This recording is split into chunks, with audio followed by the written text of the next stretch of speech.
Dear 2017 Kai, I know you hate spoilers, but there's some things I need to fill you in on. At this point in our life, you've stayed out of relationships for a few years and are at peace with being alone. But today, you'll meet someone who's going to change everything. When you step on the plane and see her for the first time, your gut will say she's a Hapa Island girl. Our gut instinct will be right, and she doesn't even know that. This flight you'll take is going to be a whirlwind with foreshadowing of what reggae, travel, and dance is going to mean to the two of you. Now I know you, as you are me, and I know you're skeptical with the notion of being with this mysterious person. We have a tendency to go with logic first and foremost, and at some point, it'll be the force that starts the relationship. It will also be the cause of a delay in what will eventually bloom into something special. There will be countless times we weigh our ability to be with someone with beliefs so blatantly different from ours.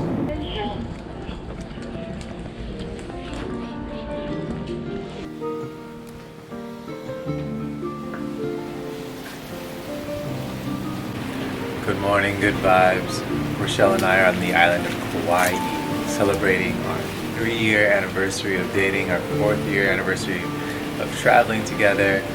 We are starting our morning off with some donuts from the airport. We're gonna sneak in a workout and then get into some adventuring. Cheers.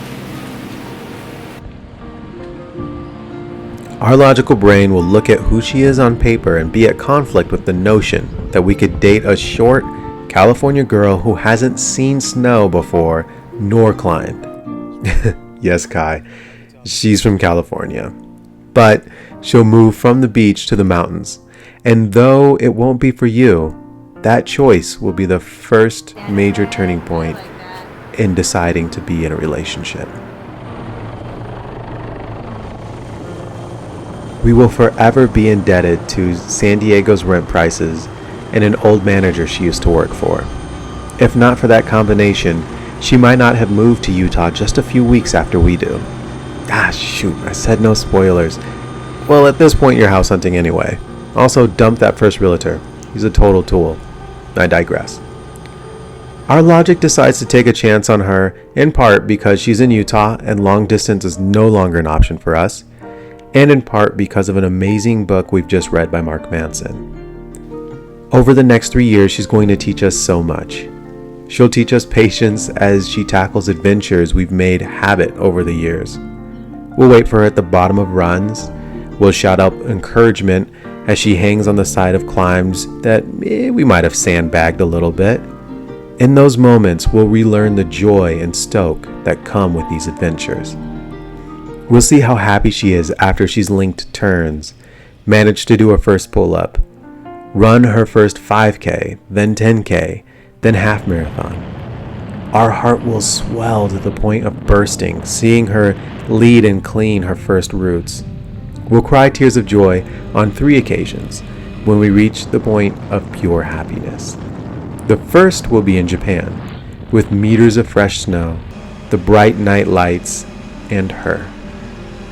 The second time will be at a park blocks from our home, with the ambient glow painting the Wasatch and folk music accompanying the moment. We'll take her in our arms and we'll cry, our eyes glued on the pink-dyed face of Mount Olympus. Just a heads up, she's an empathetic crier, so she'll cry too. The third time will be a summer night in a church parking lot as she takes on yet another sport of ours. We'll watch her skate in circles in the parking lot as our puppy... Spoiler! We get a puppy. She's freaking cute. As that puppy chases her and Snow Allegra serenades. First, we'll feel the ache in our cheeks from smiling, then the heat of joy in our chest, and finally, the dampness from tears. Repeatedly, we'll hear her say, "You're not down," and we'll learn what that means. Here's how it typically plays out. We'll half-heartedly throw out a crazy idea. For example, wouldn't it be cool to have a meal in every time zone on the same day? And she'll respond, "You're not down," which is a shortened way of saying, "I'll pack my bags and make reservations if you mean it, If you don't, you're a lame and you shouldn't have even suggested it. You'll suggest flying to France to watch the World Cup if they make it to the finals. She'll meet you there. This is where you show her our weakness in planning.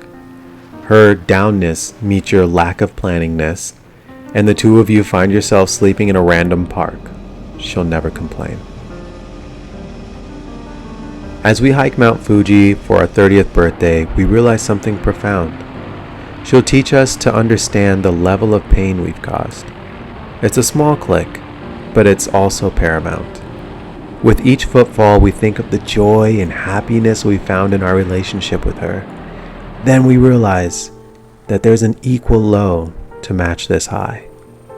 Our heart will sink to our gut, and we'll understand what hurt we've brought in dating and relationships in the past. This is the first time we grasp the full gravity of the grief we've generated, and we don't forget it. I know as you read this, you're looking for words of wisdom. Through the entirety of our 20s, we ask anyone for words of advice that they would send back to their younger selves. You're about to turn 28 in a few months. I could tell you how to avoid major mistakes with her, but those mistakes lead to something we call team check-ins, and they will add so much strength to our partnership. I could tell you about her love language, but I don't want to rob her of the joy she feels when you tell her you're reading a book on the 5 love languages. While we pride ourselves on learning from others' mistakes, ultimately, the mistakes you make will lead to something really strong and really special. I need you to make those mistakes in order to write you this letter 4 years into the future.